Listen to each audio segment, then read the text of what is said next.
और एक शॉर्ट बायस ही मेंटेन करना है। शॉर्ट बायस ही मेंटेन करना रिलायंस पर, और रिलायंस ने पूरी की पूरी जो मार्केट में तेज़ी गवाई है उसकी लीड ली है यहाँ पर। और जैसा कि आपने कंट्रीब्यूशन रेट में देखा भी होगा, जो एक पॉजिटिव कंट्रीब्यूशन था वो नेगेटिव कंट्रीब्यूशन में चेंज हो गया है। अब एक काम करते हैं, थोड़े लंबे टर्म्स के टेक्निकल चार्ट्स पे बात कर लेते हैं, और बजट और बाजार पर 360 डिग्री चर्चा के लिए आज हमारे साथ 361 की प्रेसिडेंट अनु जैन जी जुड़ गई हैं। अनु जी, गुड मॉर्निंग, शुक्रिया जुड़ने के लिए। तो बताइए, चार्ट्स क्या इंडिकेट कर रहे हैं? लग रहा है मार्केट की ये इसी रेंज में रहेगा जो पिछले 2 महीने से रेंज तंग कर रही है हमको, या बजट के बाद ब्रेकआउट या ब्रेकडाउन की तैयारी है? गुड मॉर्निंग अनुज। अनुज, आप जी लगाते हो तो मुझे लगता है कि मैं सच्ची में बूढ़ी हो गई हूँ, तो प्लीज जी मत लगाइए। जहां तक कि मार्केट का सवाल है, इसेंशियली यस, आप भी अभी जो बोल रहे थे कि वो एक तरीके से रैली बहुत लिमिटेड होती जा रही है।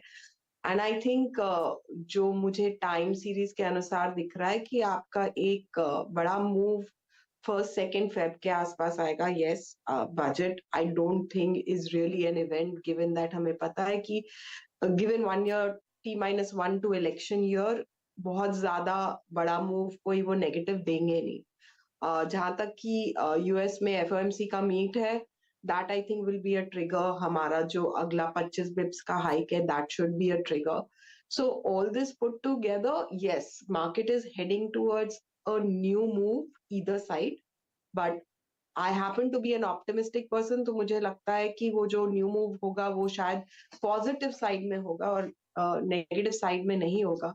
जिस हिसाब से एचडीएफसी बैंक और एचडीएफसी ने एक ब्रेकआउट दिया है, तो बैंकिंग 43,000 जैसे कि आज अटेम्प्ट कर रहा था इंडेक्स, वो वापस 45 की तरफ चलने की उसमें पूरी स्ट्रेंथ बिल्ड कर रहा है। एंड जिस तरीके से चाहे वो मर्जर थोड़ा सा डिले हो रहा है, and merger can be probably instead of March April can probably be in May June, but आपको एक 1900 की तरफ के लिए एक ब्रेकआउट दे रहा है ये एचडीएफसी बैंक। तो उसमें जो एक स्ट्रेंथ आएगी, उस तरीके से एक प्रॉबेबली जो मैं बैंक निफ्टी को जिस तरीके से देख रही हूँ कि प्रॉबेबली आपको लेयरिंग मिलेगी कि पहले एचडीएफसी बैंक चलेगा, कोटक बहुत टाइम से नहीं चला है, may be second half Kotak के लिए it could be important.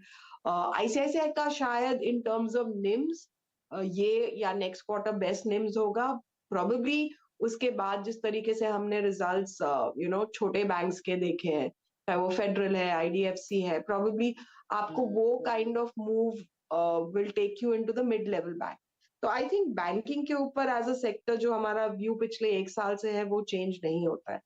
IT पे जो एक इक्वल वेट था, उस हिसाब से अगर आप देखेंगे एक बॉटम बना के मिड कैप तो बेसिकली चल गया है वहां से, चाहे वो कोफोर्ज है, चाहे वो if you look at the persistent जो हम होल्ड करते हैं, तो वो एक मूव मेरे ख्याल से एक नेक्स्ट मूव आपको सपोर्ट देगा। बट उसका इन द सेंस कि जो वेटेज इंफोसिस और टीसीएस का है इंडेक्स पे, वो ये मिड कैप आईटी का नहीं है, तो वो आपको एक निफ्टी कंट्रीब्यूशन नहीं देगा, बट पोर्टफोलियो परफॉर्मेंस जरूर दे सकता है।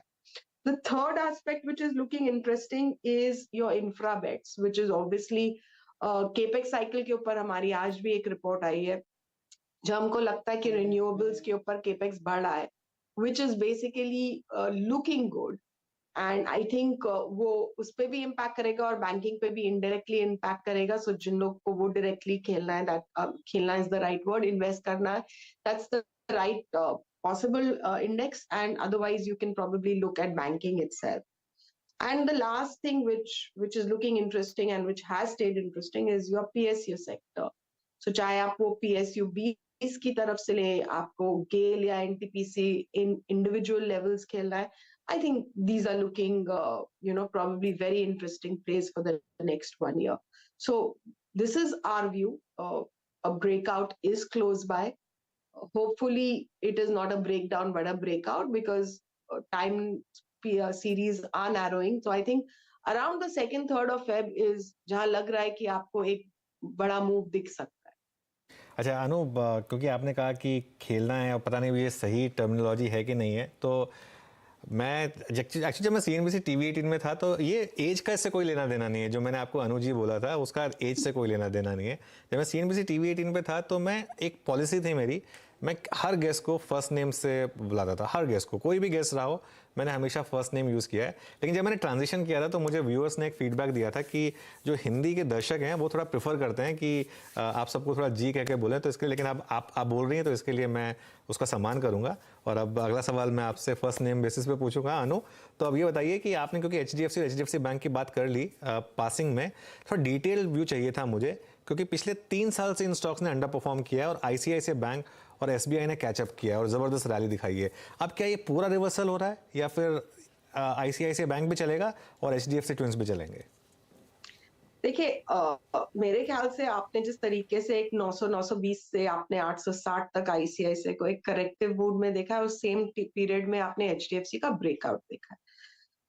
I think what is happening is कि फ्लोज डाइवर्ट हो रहे हैं बैंकिंग सेक्टर में भी। जिसने HDFC नहीं लिया है या जिसने प्रोबेबली बेच दिया था, वो वापस उस स्टॉक पे आ रहे हैं। अगर उनका बैंकिंग का एक जिस तरीके से कहते हैं एलोकेशन है, तो वो उस एलोकेशन में ही शिफ्ट कर रहे हैं।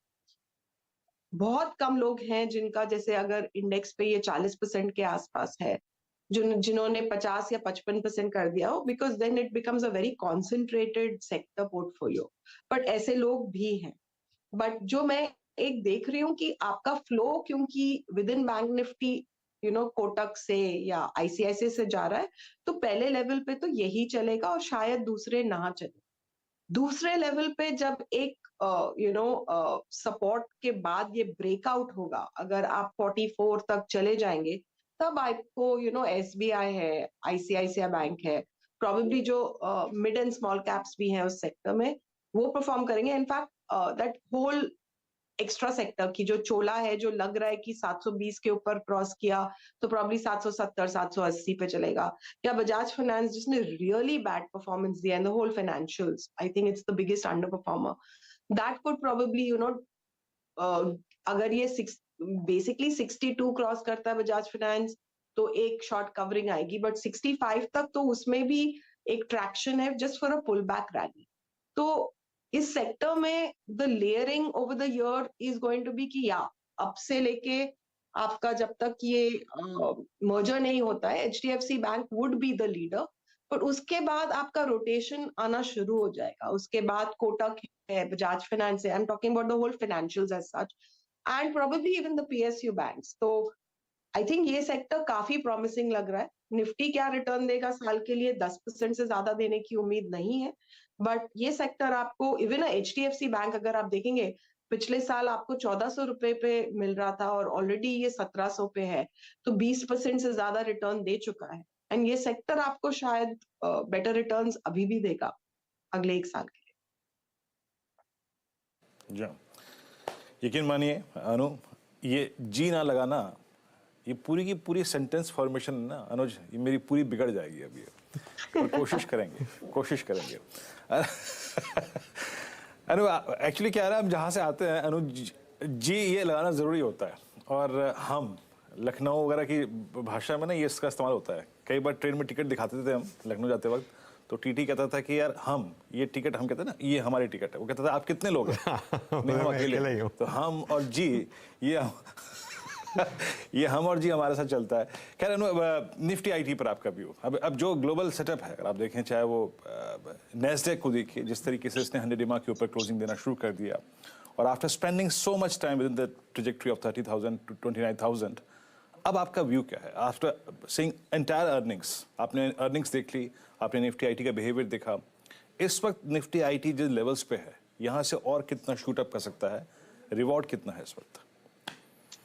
देखिए, जहां तक कि निफ्टी में वेटेज है, as I was discussing earlier, इसमें TCS और इन्फोसिस है। आई थिंक उनकी वैल्यूएशंस काफी डिसेंटली प्राइस्ड है, तो आपको 5 से 8% का मूव मिल सकता है। वहां मुझे कोई बड़ा मूव नहीं दिख रहा है।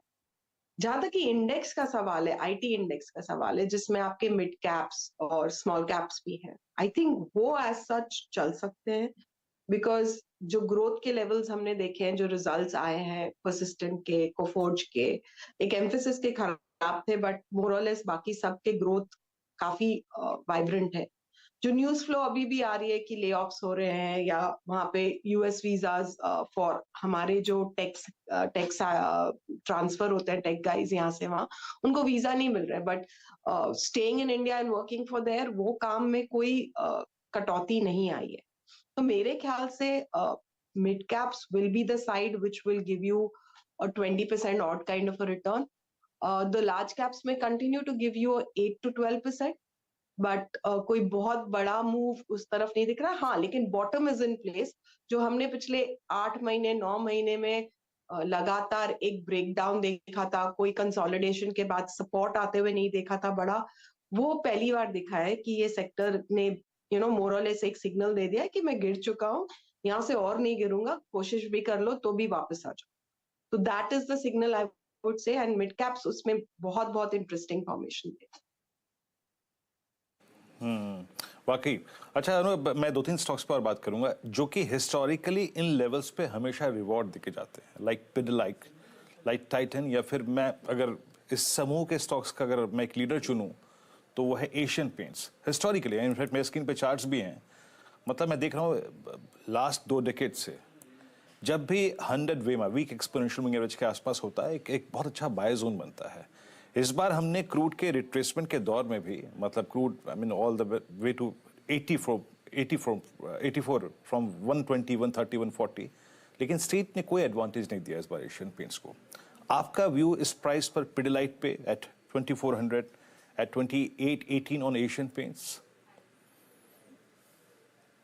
सो इनफैक्ट दिस वाज समथिंग मैंने सोचा था मैं बात करूंगी कि ये पूरे कमोडिटी इनपुट प्राइसेस के जितने भी सेक्टर्स हैं, आपका एफएमसीजी है, आपका सीमेंट है, यहाँ पे बेसिकली आपने कोई बड़ा ग्रोथ नहीं देखा है।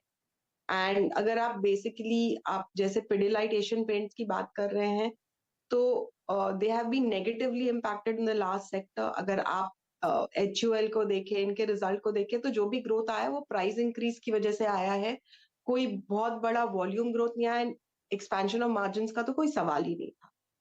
Going into the second half of the year, आपका जैसे ही इन्फ्लेशन इन कंट्रोल आएगा और आप देखेंगे इस क्वार्टर में जो आपके रॉ मटेरियल प्राइसेस थे सारे सेक्टर्स के, वो जो उन्होंने पिछले 4-5 महीने पहले खरीदा था। मैं कल एक क्लाइंट से मिली थी जो हमको बता रहे थे कि जो कंटेनर प्राइसेस थे बॉम्बे से यूरोप के, वो इसेंशियली $5,000 तक गए थे, और जो पहले 1300 थे अब वो वापस करीब 1700-1800 तक आ गए हैं।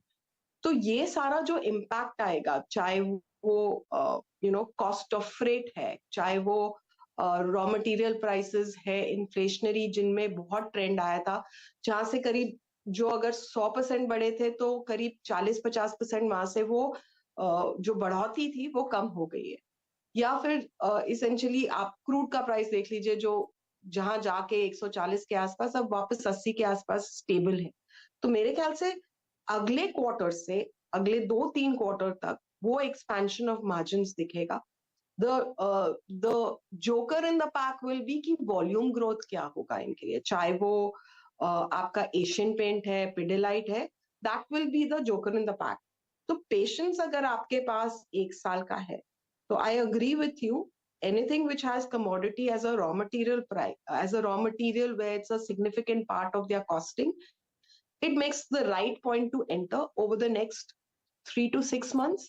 I think for if you are looking to invest कि अगर आपको ये 3 साल के लिए रखना है, तो अगले 3 से 4 महीने एज अ SIP, चाहे वो एशियन पेंट है, पिडिलाइट है, HUL है, डाबर है, all of these would make sense.